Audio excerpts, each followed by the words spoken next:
My parents completely spoiled my golden child, older brother, and let him treat me like this until I finally ran away. 7 years later, they suddenly reached out, asking for my help. Before getting into the story, I just want to say, if you're watching this, your support really matters. The channel's been losing some traction lately, and something as simple as subscribing goes a long way. It's quick, it's free, and it helps keep content like this coming. Seriously, thank you. Now, let's get into it. Alright, Reddit, this is a 13-year story of family dysfunction and abuse. It's about how my older brother basically destroyed my teenage years, how my parents enabled everything he did, and how they finally showed their true colors when my uncle got sick. And in the end, karma hit them when they least expected it. I'm a guy, and to understand this, you need a clear picture of what growing up in my house was like. My older brother, Ian, 27M, was basically a 6 feet 3 inches sociopath with a football scholarship and zero conscience. He was 3 years older than me, built like he could deadlift a car, and had this cold, predator-like stare that honestly would make anyone uneasy. The guy was seriously unhinged, but to everyone else, he was the golden boy, the next big football star. What he did to me wasn't normal sibling rivalry. Ian turned tormenting me into an art form. Take Jessica Martinez, for example, a girl I had a crush on since middle school. I spent months building up the courage to ask her to homecoming. When Ian found out, he decided to turn it into entertainment. One day at lunch, in a packed cafeteria, he walked right up to her table and said loudly, "Hey Jessica, my little brother's been stalking you for months, but he's too much of a coward to ask you out. How about you go with a real man instead?" And yeah, she said yes. Of course she did. He was the star quarterback. He made sure I was watching the whole thing, staring straight at me like he was claiming territory. Then, just to make it worse, he dumped her 2 days before the dance and told everyone she was just practice, before going after his little brother's leftovers. After that, the story spread all over school, that Ian had to ask girls out for his pathetic little brother who couldn't handle rejection. Or when I finally made the junior varsity basketball team as a sophomore. I'd been practicing for 2 years, working hard every day, and I finally made it. Coach even said I had potential. I made the team on a Tuesday. By Thursday morning, the coach pulled me aside and told me there were complications. Ian had convinced him that having both of us on teams would create favoritism issues. I got cut before I ever played a single game. Meanwhile, Ian stayed on varsity, and during games, he'd wave at me from the bench with this twisted grin. The psychological games didn't stop there. I trained for months for a local 5K race, running every morning, tracking my times, really putting in the effort. On race day, Ian showed up in running gear. For the entire 3.1 miles, he ran right next to me, constantly talking, "You always breathe like that when you run? Dad's going to be embarrassed if you collapse." Then, right at the final stretch, he sprinted past me like I wasn't even moving, arms up like he'd just won something huge. For the next month, he told everyone he had to slow down, just to avoid embarrassing me too badly. But honestly, the worst thing he did was destroy my confidence with girls. There was this girl, Amy Chin, in my AP Physics class. We used to talk about robotics, study together. It actually felt like she liked me. We'd been study partners for weeks. Then one day, Ian showed up uninvited. He spent the entire session telling humiliating stories about me.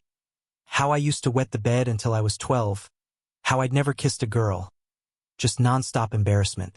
Amy went from being genuinely interested to completely uncomfortable. After that, she never spoke to me again unless it was absolutely necessary for class. And then there was the physical abuse. It wasn't random, it was calculated. Ian knew exactly how to hurt me without leaving marks that would get him in trouble with coaches or scouts. He'd hit me in the stomach so hard I couldn't breathe, but there'd be no bruises. He'd twist my joints until I saw stars, but never enough to cause permanent damage.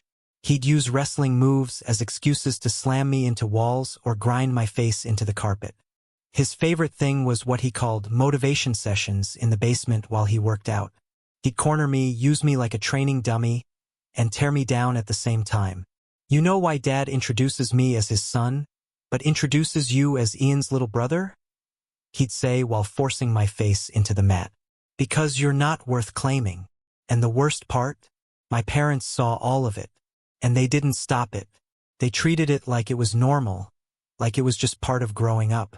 Ian's toughening you up, my mom would say whenever I complained about him stealing my lunch money every day. Boys need to learn hierarchy early. My dad was even worse. He didn't just ignore it, he encouraged it. He called it leadership development. Good job keeping him motivated. My dad would tell Ian after especially brutal sessions, real leaders know how to push their team to be better. The favoritism in our house was so extreme, it honestly felt like I was living in some kind of alternate reality.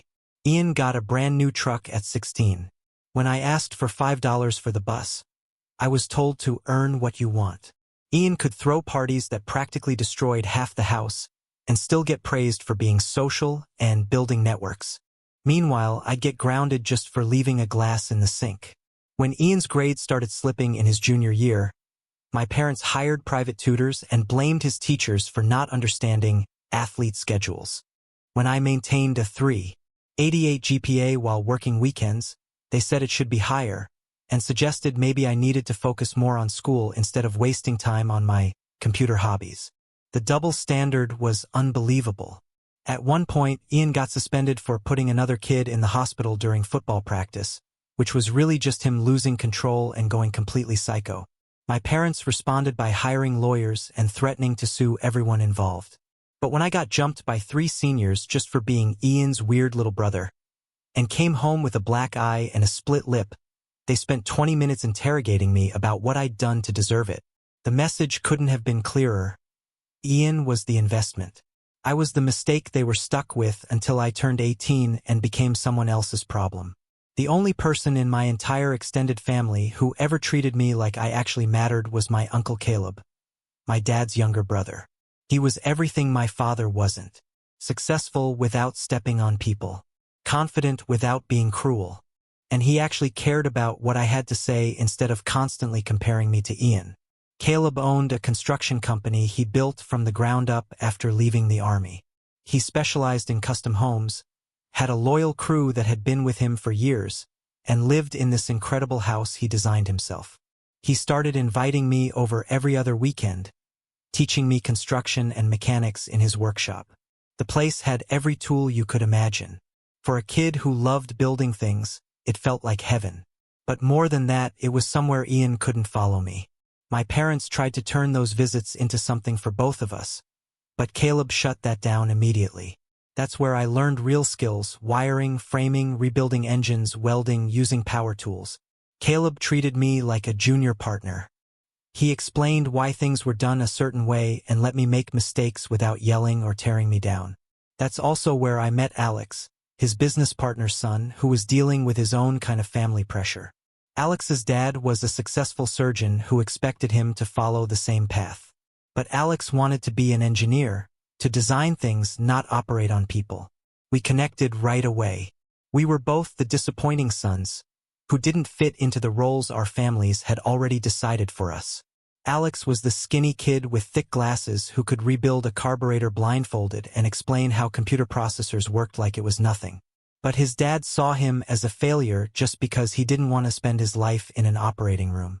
My old man thinks engineering is just applied mediocrity, Alex told me one weekend while we were installing a new sound system in Caleb's truck.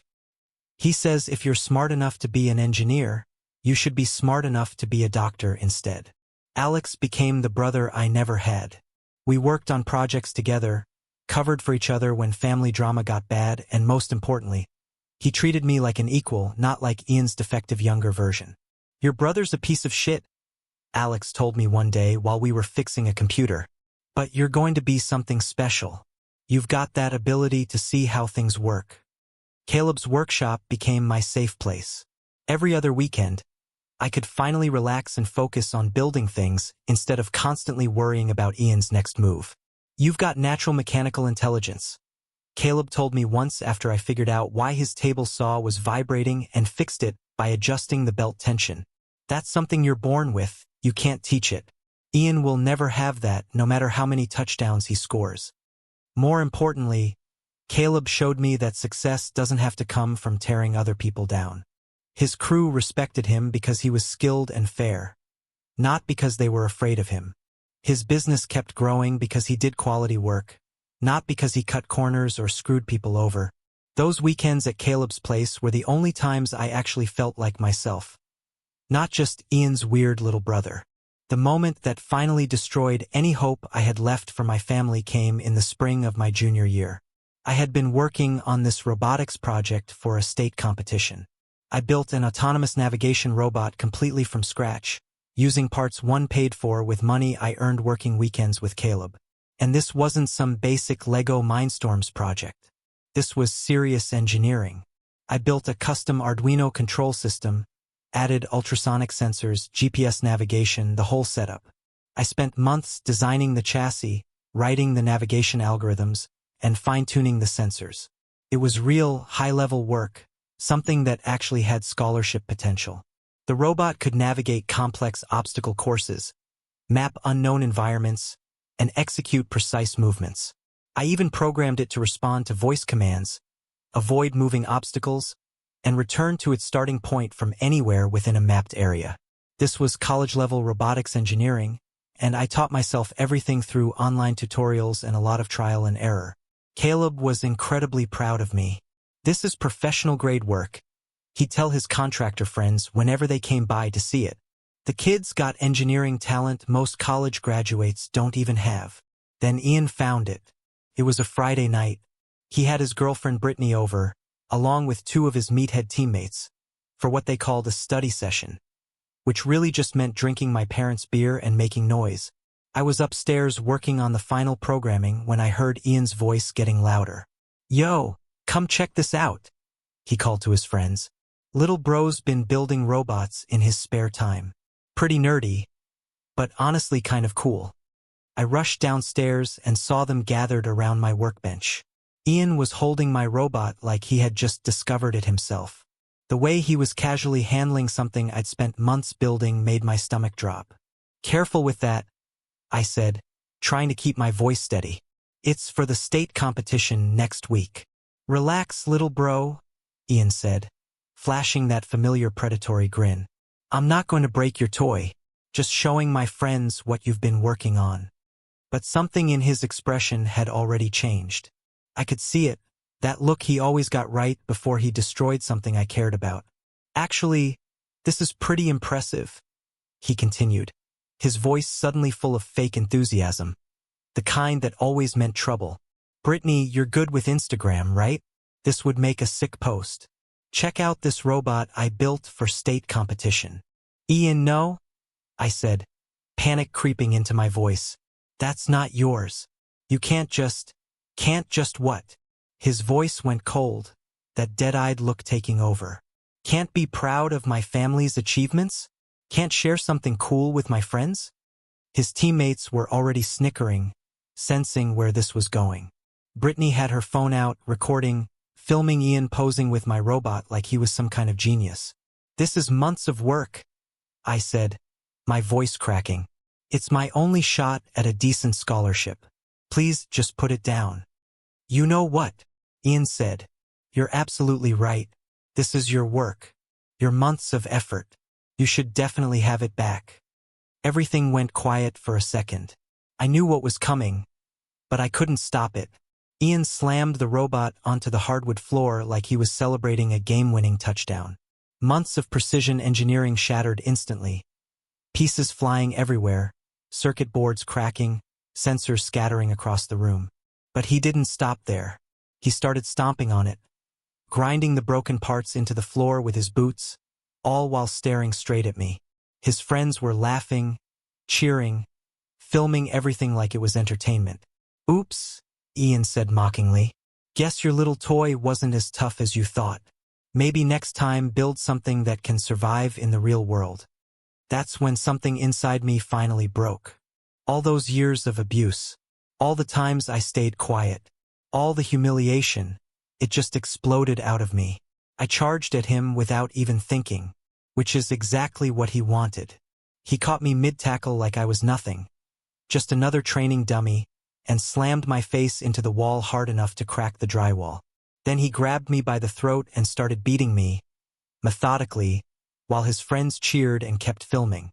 "This is what happens when you forget your place," he said between punches. "This is what you get for thinking you matter in my house."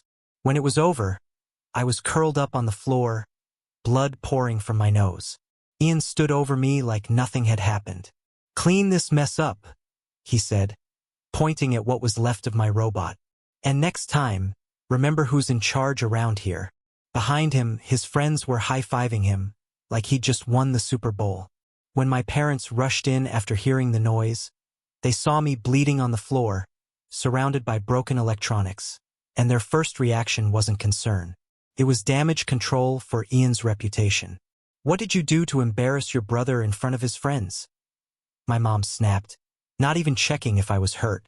"Why can't you just leave him alone when he has people over?" My dad was even worse.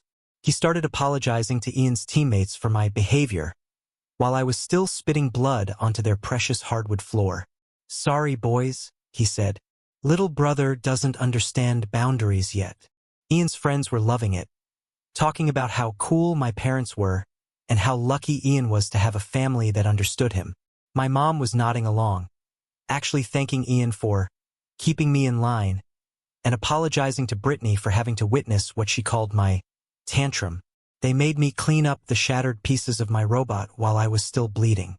Then they sent me to my room to think about what I'd done.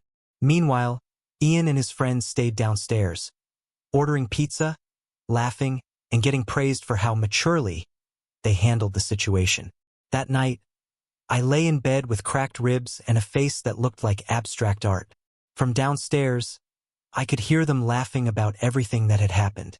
My own parents were joking with Ian's friends, saying I'd learned my lesson and probably wouldn't act up again anytime soon. They were proud of it.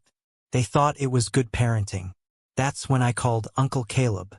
"Pack everything important," he said immediately.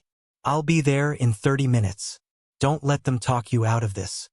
Caleb pulled up in his pickup truck, took one look at my face, and his expression went from concern to pure fury. He didn't say a word to my parents, just walked me straight to his truck while they stood watching from the window, too scared to come outside and face him. "Jesus Christ," Caleb muttered once we were driving away. "How long has this been going on?" I told him everything, not just what happened with the robot, but years of abuse, the psychological torture, the way my parents allowed it, even encouraged it. He didn't interrupt, just gripped the steering wheel so tightly his knuckles turned white. When I finished, he said, "You're staying with me, permanently. I'll handle the legal side. Your parents clearly can't be trusted to keep you safe." When we got to his place, Alex was already there, waiting with ice packs and actual concern, not lectures or blame. Caleb got emergency custody without much resistance from my parents. Honestly, they seemed relieved. With me gone, they could focus entirely on Ian's football career without the distraction of their problem child. I moved in with Caleb and transferred to a new school. For the first time in years, I could walk down the hallway without constantly looking over my shoulder. I could focus on my classes without worrying about what Ian might destroy next. Alex transferred to my school too, and we started building something like a future. We spent summers learning real construction and business skills from Caleb. I even started a small computer repair service that actually made decent money. Not anything huge, but honest work I was good at. For 2 years, life was good. I had a family that supported me, friends who respected me, a future that didn't revolve around fear and humiliation. Then everything changed. It started small, Caleb feeling tired all the time, losing weight without trying. He'd always been full of energy, but suddenly he was struggling to keep up with work. When he started falling asleep during meetings, Alex finally convinced him to go see a doctor. Stage 3 pancreatic cancer.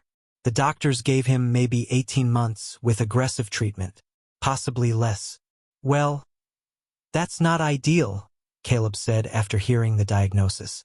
Even then, he was cracking jokes, trying to keep everyone else from falling apart.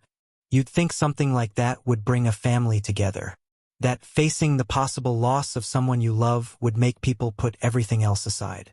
You'd be wrong. My parents' reaction to Caleb's diagnosis was unbelievable. Their first concern wasn't his health. It wasn't how to support him. It was how his illness would affect them. "This is so difficult for us," my mom complained during their one visit after the diagnosis. "Dealing with cancer in the family while we're already stressed about Ian's college recruitment. It's just one more thing on our plate." My dad didn't even bother hiding what he was really thinking. "What's going to happen to the business when—" He trailed off, clearly avoiding the word die. "I mean, Caleb has a lot of assets tied up in that company. Somebody needs to think about what happens to all that." While Caleb was facing his own mortality, my parents were already thinking about what they might gain from his death. But even that didn't compare to Ian. When people at school found out my uncle was sick, Ian actually told them Caleb probably deserved it for choosing a lifestyle that led to cancer. When I confronted him about it during one of his rare visits home from college prep camp, he just shrugged, like we were talking about the weather. "Look, I'm not saying I'm happy about it," he said with that same cold, dead-eyed expression. "But maybe this will teach him not to interfere with family business. He never should have gotten involved in your drama." This was the man who had saved me, the one who showed me what real family looked like. And Ian was basically saying he deserved to die for helping me. I moved back in with Caleb full-time to help him through treatment. Alex and I took turns driving him to chemo appointments, running his business when he was too sick to work, and making sure he was as comfortable as possible. My parents, they visited maybe twice, and both times all they did was complain. They talked about how hard everything was for them, how they couldn't focus on Ian's future with all this medical drama, how they didn't have time for family obligations because they were already so stretched. Caleb handled it with unbelievable grace. He never complained about the lack of support from his own brother, never showed bitterness about how selfish they were. He just focused on the time he had left, and on making sure Alex and I would be okay when he was gone. "Family isn't about blood," he told me one night after a brutal chemo session. "It's about who shows up when you need them. You two have been more family to me than I ever could have asked for." The final blow came in his last few weeks. He was in the hospital, barely conscious most of the time, when my parents showed up, knowing it would probably be their last chance to see him. Instead of offering comfort, my dad walked in and said, "You know, Caleb, maybe this is God's way of teaching you that family comes first. You never should have interfered with how we raised our boys." Caleb was too weak to respond, but I saw it in his eyes. That hurt. That was the moment I realized something important. My dad wasn't just a bad parent. He wasn't just an enabler. He was cruel. His own brother was dying, and all he cared about was making sure Caleb knew he'd been wrong to help me. I asked them to leave that day, and I told them not to come back. Caleb deserved to spend his final days surrounded by people who actually loved him, not people who treated his death like an inconvenience. He passed away on a Tuesday morning in March. I was holding his hand. Alex was there too, along with Rodriguez and a few of the guys from his crew, men who had become like family to me over the years. Of course, my parents showed up for the funeral. They spent most of it talking to Caleb's contractor friends and business associates, going on about how hard the loss was for them, how much they'd miss their dear brother. Ian came home from college for it. He spent the entire service texting on his phone.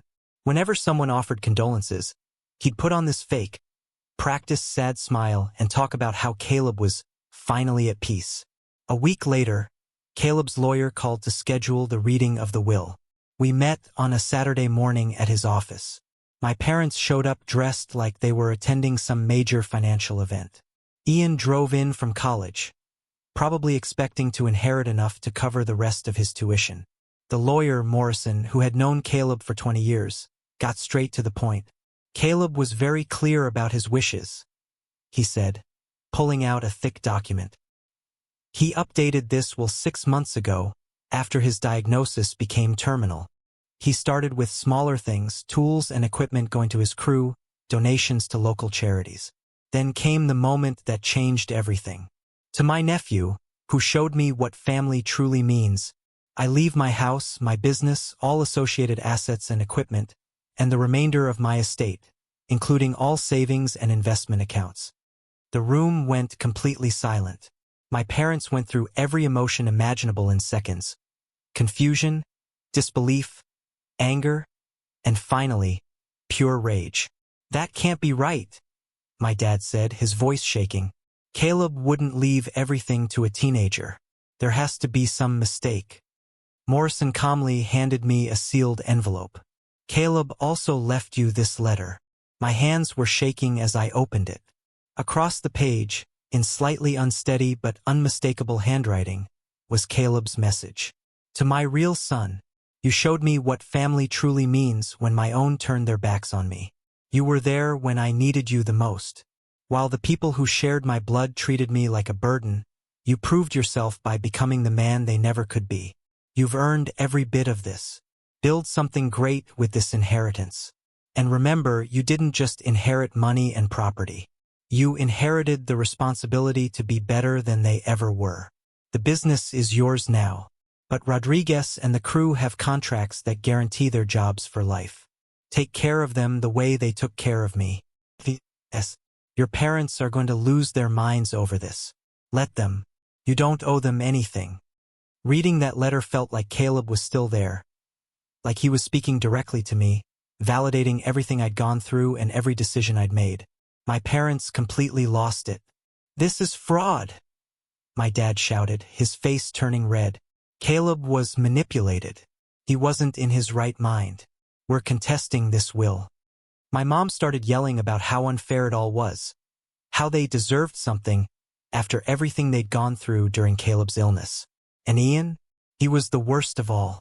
He demanded that I share what Caleb had stolen from the family, saying we were brothers and that family should stick together. The entitlement was unbelievable. These were the same people who treated Caleb like he didn't matter while he was dying, and now they felt entitled to everything he had built, just because they shared his blood. "You were supposed to be the failure," Ian snapped, completely dropping the act.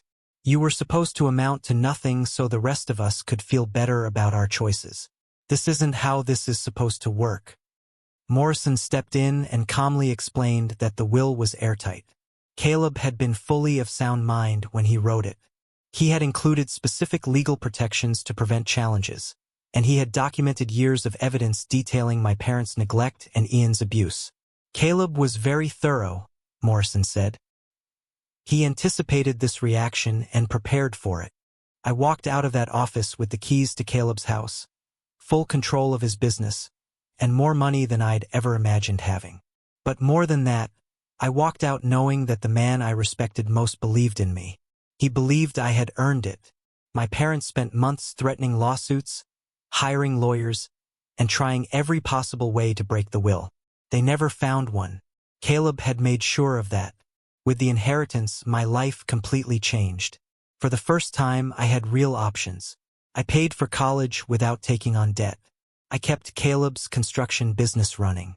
And most importantly, I had the financial stability to actually build a life, instead of just trying to survive day by day. I decided to study computer science at a state university while continuing to run the business. Rodriguez stepped up as foreman and handled the day-to-day operations while I focused on school. The crew stayed incredibly loyal to Caleb's legacy and worked hard to keep the company successful. At the same time, I expanded the computer repair service Alex, and I had started into a full tech support business. We began offering services to Caleb's construction clients, things like setting up job site networks, creating digital project management systems, and installing security cameras. Alex stayed by my side through all of it, as my business partner and my best friend. We commuted to college together, studied together, and spent summers growing both businesses. Having someone who understood what I'd been through made everything easier. That's also when I met Leah. We were in the same computer science study group during junior year. She was incredibly smart, a double major in computer science and mathematics. She could debug code that had me stuck for hours like it was nothing. But what really made her different was how she thought. She cared about how things worked, not just what they could do. When I told her about Caleb's construction business, she actually wanted to visit job sites and understand how everything functioned. When I showed her the tech systems I'd built, she immediately started thinking of ways to improve them. "You've built something really impressive," she told me after spending a weekend helping upgrade our project management software. "Most people our age are still trying to figure out their lives. You're already living yours. When I eventually told her everything, about my family, the abuse, all of it, she didn't pity me. She didn't treat me like I was broken. Instead, she respected me for surviving it and still becoming a decent person. We graduated together. Alex earned his engineering degree. I finished my computer science degree. And Leah graduated with both of her majors and job offers from 3 different tech companies. She chose a local one, not because it paid the most, but because she wanted to stay and help build what we had started together.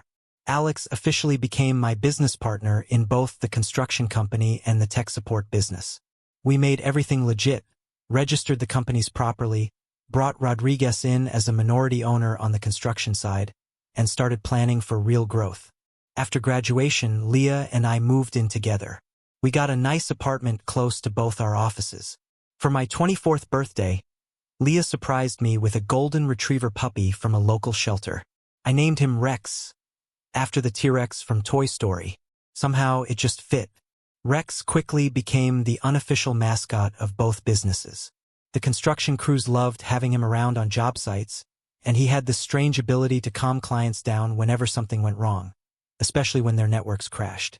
2 years later, I proposed to Leah on the deck of the house Caleb had built. I used my grandmother's ring, the one Caleb had managed to get from my parents before they realized how much his estate was actually worth. The wedding was small but perfect. Leah's family was there, along with Alex and his girlfriend, Rodriguez, a few guys from the crew, and some close friends we'd made in college. 3 months after the wedding, I was working late in my office when my phone rang. Unknown number. Something made me pick it up anyway. "Son, we saw the photos from your wedding." It was my dad. His voice sounded shaky, like he'd been drinking or maybe crying. "We can't believe you didn't invite your own family to something so important." The guilt trip started immediately. He talked about how I'd broken my mother's heart by not inviting them. How Ian was devastated to miss his little brother's big day. How they deserved to be there, despite everything that had happened. "We know things were difficult when you were younger," he continued, "but we're still your parents. Family should mean something, especially during important moments." I let him keep talking. I already had a feeling where this was going. It didn't take long. "The truth is, we need your help," he finally admitted, his voice breaking. "Ian's in serious trouble." Of course he was. He got arrested for dealing steroids to high school kids through his coaching job. He's looking at real prison time, and we can't afford good lawyers. There it was. After 7 years of silence.